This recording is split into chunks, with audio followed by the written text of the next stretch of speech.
शेतकऱ्यांसाठी सुवर्ण संधी. सुजल ॲग्रो, नाना मास्टर नगर, कर्जत येथे power tiller, power weeder, brush cutter, फवारणी पंप यांसारखी शेती उपयुक्त अवजारे उत्तम क्वालिटी आणि वाजवी किमतीत उपलब्ध. VST शक्ती आणि किसान क्राफ्ट कंपनीचे अधिकृत विक्रेते. शासकीय अनुदानास पात्र.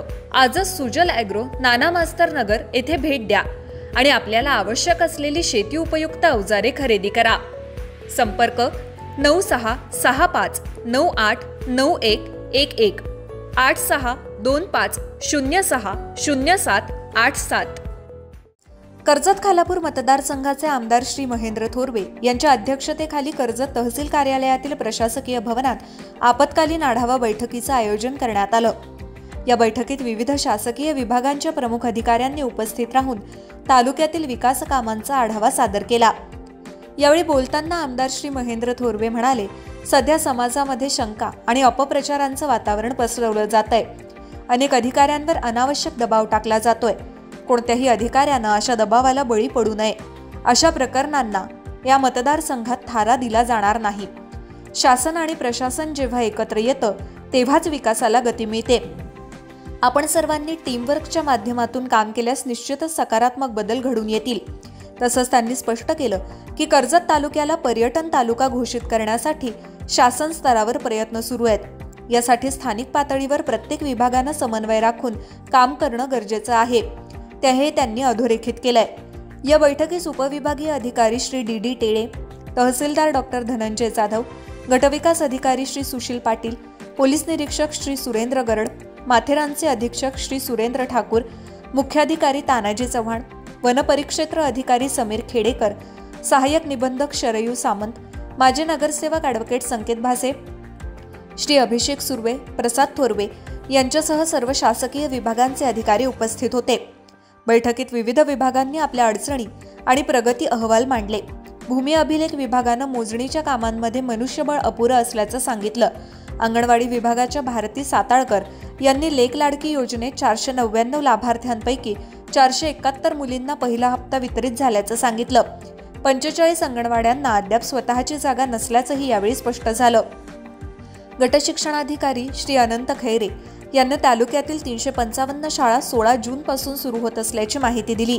विद्यार्थ्यांच्या स्वागतासाठी विशेष कार्यक्रमाचं आयोजन करण्यात येणार आहे.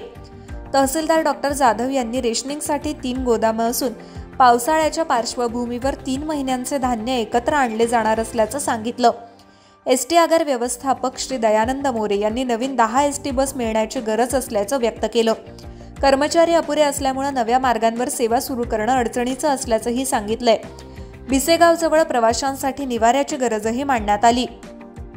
वन अधिकाऱ्यांनी पळसदरीच्या दरडींचा धोका अधोरेखित केला असता तहसीलदारांनी पावसाळ्यापूर्वी कोणत्याही परिस्थितीत त्या दरडी हटवण्याच्या स्पष्ट सूचना दिल्या आहेत. आमदार श्री महेंद्र थोरवे यांनी विविध मागण्या आणि अडचणींवर सकारात्मक भूमिका घेत अंगणवाड्यांसाठी निधी उपलब्ध करून देण्याचं आश्वासन दिलंय. कर्मचाऱ्यांच्या अपुऱ्या संख्येबाबत विभागांनी लेखी मागणी द्यावी असं सांगून त्यावर शासन स्तरावर पाठपुरावा केला जाईल असंही नमूद केलंय. नवीन ST बस लवकरच उपलब्ध होतील आणि भिसेगाव येथे प्रवासी निवाऱ्यासाठी मुख्याधिकारी यांच्यामार्फत पाहणी करण्यात यावी असे निर्देश देण्यात आले आहेत. वनमंत्री नामदार श्री गणेश नाईक साहेब यांच्या सूचनेनुसार लाडीवली येथील डम्पिंग ग्राउंड परिसरात वन उद्यान विकसित करण्याबाबतही वन विभागाला निर्देश देण्यात आले आहेत. पावसाळ्यामध्ये पर्यटकांवर निर्बंध न आणता सुरक्षिततेच्या उपाययोजना करून पर्यटन खुलं ठेवण्याची भूमिका त्यांनी मांडली. ही बैठक दर महिन्याला होईल आणि त्यामध्ये प्रत्येक विभागाच्या प्रगतीचा सविस्तर आढावा घेतला जाईल असं सांगून बैठकीची सांगता करण्यात आली. आज कर्जत प्रशासकीय भवन येथे सर्वच विभागाची आढावा बैठक या ठिकाणी आयोजन करण्यात आलेली होती. प्रशासकीय सगळ्या अधिकाऱ्यांकडनं डिपार्टमेंट वाईज त्यांच्याकडनं आढावा घेण्यात आला. जनतेचे जे प्रश्न आहेत हे प्रश्न तात्काळ मार्गी लागावेत यासाठी प्रत्येक डिपार्टमेंट वाईज माहिती घेण्यात आली आणि तशा अधिकाऱ्यांना सूचना देण्यात आलेल्या आहेत की आपण जे प्रश्न प्रलंबित आहेत ते प्रश्न तात्काळ सोडवले गेले पाहिजेत. आता अवकाळी पावसामुळे शेतकऱ्यांचं फार मोठ्या प्रमाणात नुकसान या ठिकाणी झालेलं आहे. त्यामुळे त्यांचे पंचनामे कृषी विभागाच्या माध्यमातून असतील, तहसील विभागाच्या माध्यमातून असतील, हे सगळे पंचनामे तात्काळ त्या ठिकाणी झाले पाहिजेत आणि शेतकऱ्यांना त्या ठिकाणी नुकसान भरपाई शासनाच्या माध्यमातून तात्काळ मिळावी यासाठी हे पंचनामे तात्काळ करण्याच्या सूचना या ठिकाणी अधिकाऱ्यांना केलेल्या आहेत. कोविडचं पुन्हा एकदा संकट राज्यामध्ये वाढत आहे, तशामुळं आरोग्य विभागालासुद्धा सूचना देण्यात आलेल्या आहेत की आपणसुद्धा त्याची उपाययोजना अलर्ट राहून त्या ठिकाणी कराव्यात, अशा आरोग्य विभागालासुद्धा सूचना देण्यात आलेल्या आहेत.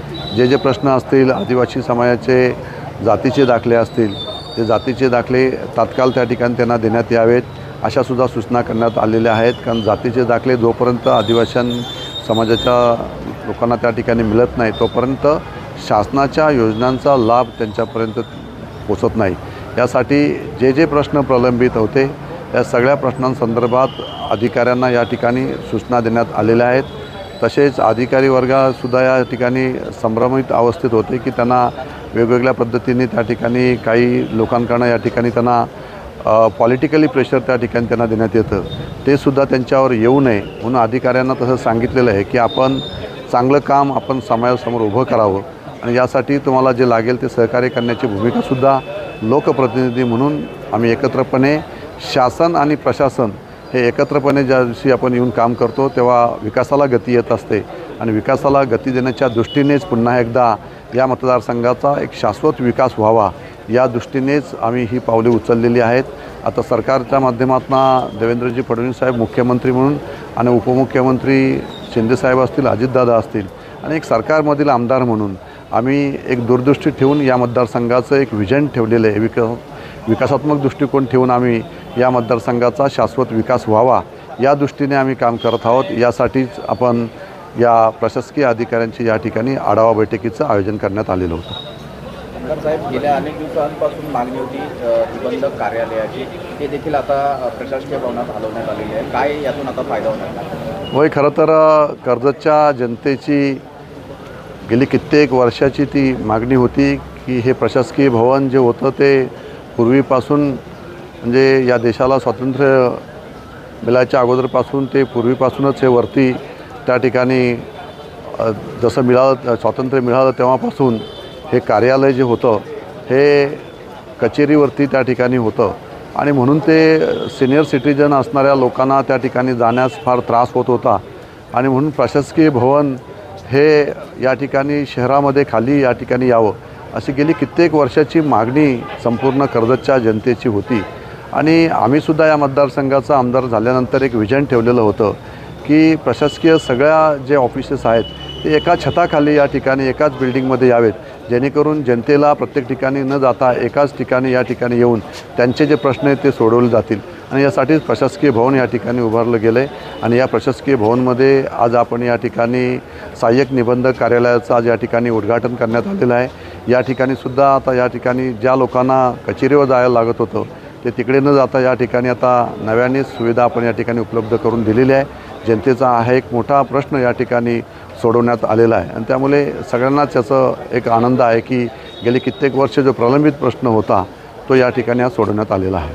आमदार साहेब, आपण ऑफिसची पाहणी केली, त्याच्यानंतर नागरिकांच्या दृष्टीने काय अजून सुविधा असाव्यात असं आपल्याला वाटतं आणि त्यासाठी आपण निधी भविष्यात देणार? या ठिकाणी आता नागरिकांना जे काय नागरिक आपल्या तहसील कार्यालयामध्ये येत असतील यांच्यासाठी प्रामुख्याने म्हणजे पाण्याची व्यवस्था करून द्या सांगितले. स्वच्छता चांगल्या पद्धतीने या ठिकाणी असली पाहिजे आणि बसण्याची व्यवस्था सिनियर सिटीजन लोक येतील त्यांनासुद्धा सिटिंग व्यवस्था करावी असं तहसीलदारांना या ठिकाणी सांगितलेलं आहे आणि या साऱ्या व्यवस्था तात्काळ या ठिकाणी करण्यात येतील असं यांच्याकडनं सूचित करण्यात आलेलं आहे. त्यामुळं प्रशासकीय भवन हे सुद्धा एक असं भव्य दिव्य असं हे प्रशासकीय भवन या ठिकाणी उभं राहिलेलं आहे आणि जनता फार खुश आहे की सगळ्यांनाच एक समाधान या ठिकाणी व्यक्त करत आहेत की सगळी कार्यालय एकत्र आल्यामुळे जनतेचे प्रश्न आहेत ते एका ठिकाणी सोडवले जात आहेत.